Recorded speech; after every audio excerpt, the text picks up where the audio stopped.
What is up, you guys? Welcome back to my channel, and for today's video I'm going to be explaining the updated version of custom on Funimate.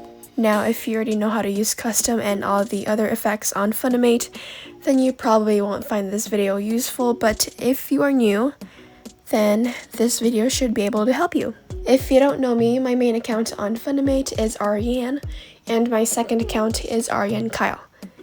But anyways, let's get started. To start editing a video, click on the plus sign, edit video, and then I'm going to be using these 3 pictures of mine as an example. Once you're on here, you will see 4 options on the very bottom there, which are animate, effect mix, filter, and color. When you click on animate, you will see these 3 options, which are intro, outro, and custom. When you click on intro, you will see all these options for your intro stuff, but if you don't have pro, some of them might not be available to you. And the same thing as well for the outro part. When you click on custom, you will see all of these: position, scale, rotation, opacity, motion blur, and on the very end there should be anchor. So position basically moves your picture, scale, it changes the scale, rotation, it rotates your image, opacity, it goes from 100 to 0, and motion blur, I'll explain that later, and anchor, I'll also explain that later. Let's go back to position and add your first starting point. To add it, just click on that diamond and place it however you want, wherever you want. And to add a second point, just basically click that diamond again and move your image. And that's how you move your image. But to make it more interesting and not boring looking like that, Funimate has the option of keyframes. The straight line, as you can see, has the dots evenly spaced out. This half C kind of U has the dots in the beginning very packed, and that makes your image spend more time in the very beginning, but as soon as your dot spreads out, it speeds up. And it's the same thing with the next keyframe next to this one, which is that one. It spends more time in the beginning and then it speeds up at the very end. Now for the next row, which are the upside down C, they are the total opposite as the first row. It speeds up in the beginning and then at the end it slows down. This is what most editors use to make their edits go smooth.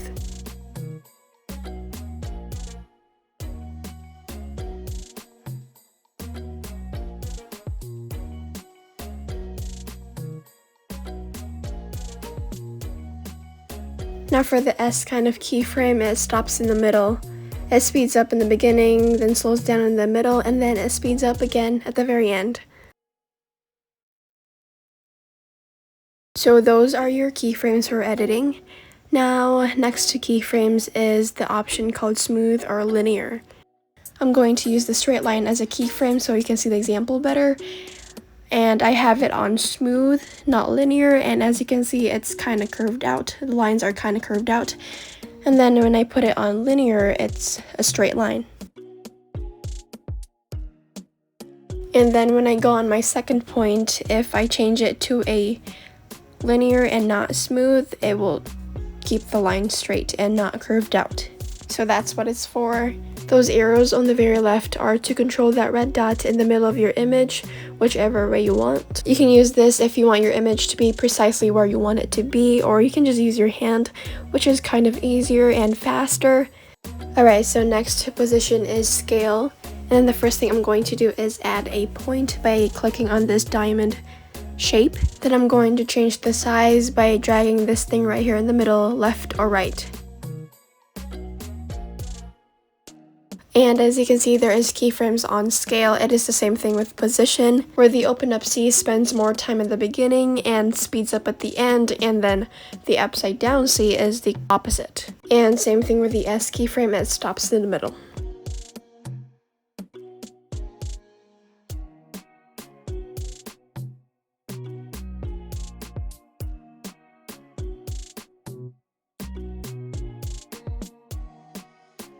And that's your scale right there. Next to scale is rotation. So it is set up like scale. The only difference is that it rotates. It doesn't go big or small.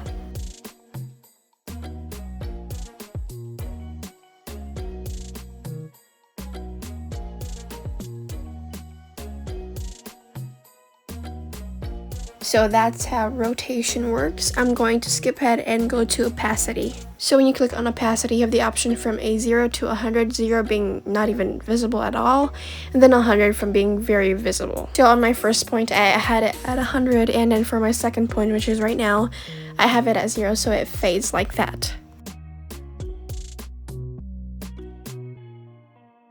Now for your keyframe on opacity, it doesn't really show, but it does work. On here in my example, I had it fading away, so it doesn't really show the result of the keyframe. Next to opacity is motion blur, but I'm going to go back to position so then I can show you how a motion blur really works. For my first point, I had it start on the side, and then for my second point, I had it go in the middle. So then when you go to motion blur, if you enable the motion blur, it should be like this. You can't really see the effect, but if you enable the motion blur, it's kind of glitchy. Since on position, you can't really tell if there's an effect or not, let's go to rotation and try it. So I added my first point, and for my second point, I made it go into a full circle. Motion blur is enabled, so as you can see on the picture, it's kind of glitchy. But then if you disable the motion blur, it's normal, and then if you enable it again, it's glitchy. So that's how it works.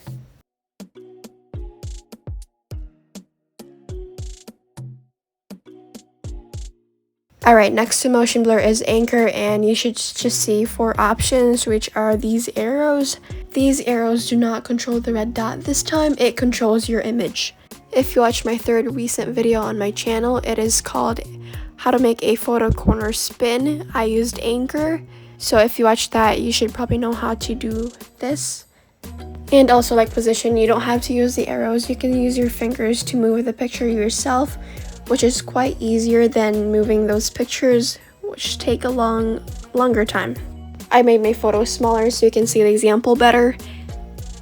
So I used the arrows, but then I was way too impatient, so I just used my fingers, which was way quicker and faster.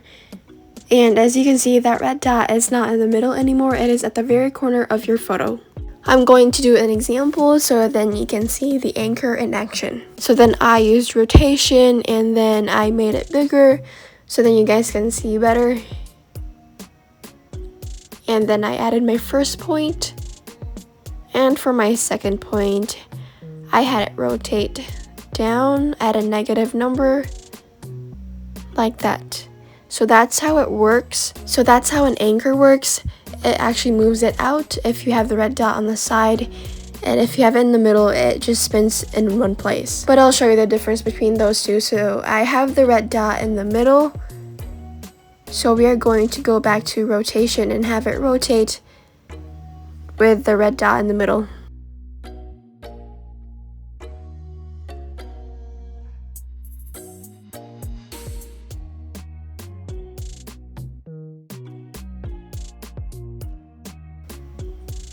So as you can see, it just spins in one place, but with the anchor, it actually goes and spins out, not in one place. So that is custom, and I hope I explained it better than the first time. And next to animate is effect mix, which they have all these kinds of effects, which are actually pretty cool. And then next to effect mix is filter, and I think they just added new filters from the new update, which is really cool. And the next to filter is color, which you can change the color from a red to pink to yellow to any color of your choice. And then above clips, when you click on the plus sign, you have the option called text, which you can add text, and you can change fonts and its color. You can add shadows and borders. Underneath text is image or video. You can add image or video through this, but there is also another way you can add image or video by clicking on that red plus sign, and you can do that too. Underneath image or video is Giphy or GIF, and you can search up GIF, different kinds of vibs, why did I say vibs? GIF, and you can search up stickers. Alright, so then underneath GIF is particle, which you can add fireballs, stars, color tail, fairies. You can change the color, you can change the size.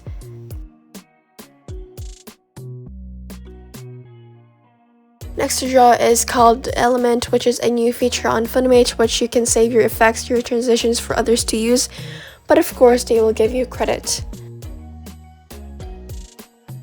Underneath Particle is Shape, and there is a whole bunch of kinds of shape. You can change the color too.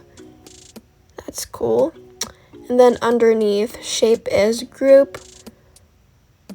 By adding that, you can add image or video, and you can literally group videos together or image together like a collage.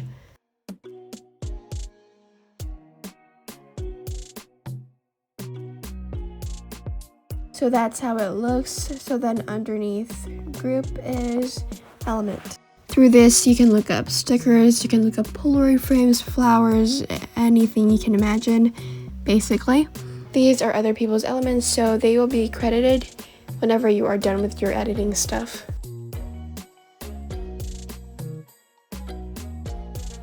And on the very top, you should see a music icon. This allows you to add music through your gallery, or you can use Funimate sounds or from your iTunes library.